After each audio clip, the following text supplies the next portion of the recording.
What up, YouTube? It's your boy Jarrell coming to you from Colossal Boxing Talk, and today I'm here to give you my prediction on this weekend's fight taking place between Diego Chavez and Brandon Bam Bam Rios. Um, Going into this fight, both styles seem to mesh well. Both guys are overly aggressive. Both guys have big power.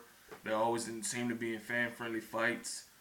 Brandon Rios is coming on. He's coming in on a two-fight losing streak.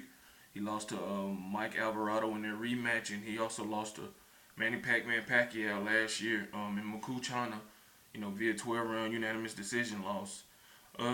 Diego Chavez has not lost since he suffered his first defeat at the hands of Keith One-Time Thurman in a fight that was highly competitive and thrilling up until he got stopped in the 10th round. Chavez is a guy that has power, has decent speed, decent skills.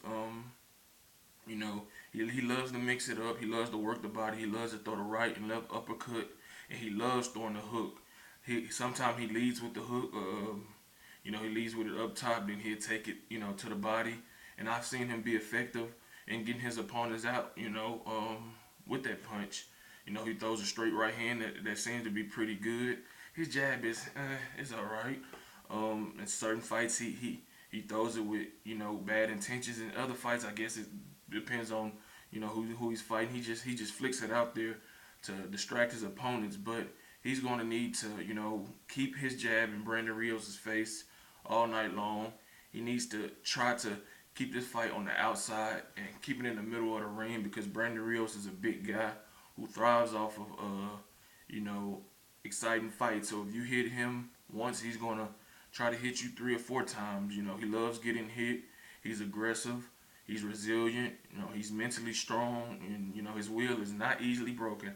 I have yet to ever see his will get broken in any fight that I watched with him involved. He's a big puncher. He's a big boy in general. We all know about his issues and history with struggling to make weight, but if he can put his body on you and wear you down, he definitely will do that. He goes to the body, he goes to the head, he throws uppercuts of himself. He's not fast at all. He's not very athletic. He doesn't have fast feet, so he struggles to cut the ring off. But with Chavez, he's not ultra. He's not a supremely. He's not a boxer, sort of say. He will box you every now and then, but for the most part, he's aggressive and he's looking to get you out of there. In this fight with Keith Thurman, him and Thurman exchanged, some punishing shots with each other, to the body and the head. It was very exciting. He was there to get hit, but Thurman, would seem in a lot of people's eyes to give him more problems than Rios potentially would be, because he's more athletic, he's quicker feet, wise and hand wise, and he's just as big as puncher as Rios, and not bigger. Rios, like I said, is not fast, so he's coming straight ahead.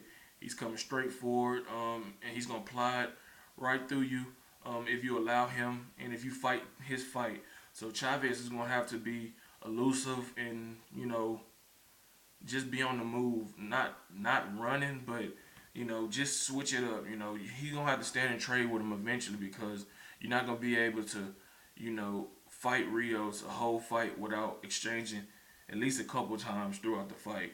But he's going to have to pick and choose when he decides to trade with him, because, like I said, you never know how these fights turn out. I'm leaning towards Chavez by decision, but this is a tough fight to call, because you can never count out Rios. I know he's been in some wars, and he seems to, might have a little slurred speech. And he's been through a lot in his short career. He's only 27, 28 years old, but he's been in tremendous battles with Alvarado. He took a bad beating at the hands of Pacquiao. And, he's just been in a lot of fights.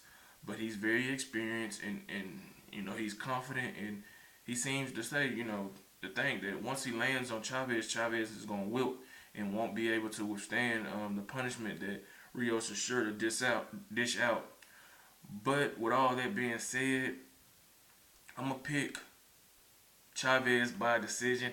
I think he might touch the canvas. I think, it's possible, because I only seen Rios hurt once, and that was in the second fight with Alvarado. And that shocked a lot of people, because the first fight, even though he was getting hit a lot, he was never visibly shaken or anything of that nature. It'll be interesting to see how both guys look at the weigh-in, because Chavez got over here to the States yesterday after the fight was called off due to visa issues. But fortunate for him and us fight fans and Brandon Rios, the fight is back on. He got his visa, so it'd be interesting to see how both guys look at the weigh-in, and will Chavez getting over here late into the States affect his performance? I sure hope it doesn't. But I'm gonna go with Chavez by a split decision in a spirited fight, a highly entertaining fight where both guys could potentially touch the canvas. But I think he does enough early.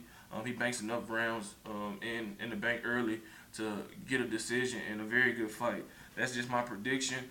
Don't forget to like, comment, and subscribe to Colossal Boxing Talk. Go to Facebook and like Colossal Boxing Talk, and go over to Twitter and follow us on Twitter at Colossal CBT. And in the comment section below, leave me your comments and tell me what you think about the video, and give me your prediction as well as who you see taking this fight. Until next time, I'm out. Peace.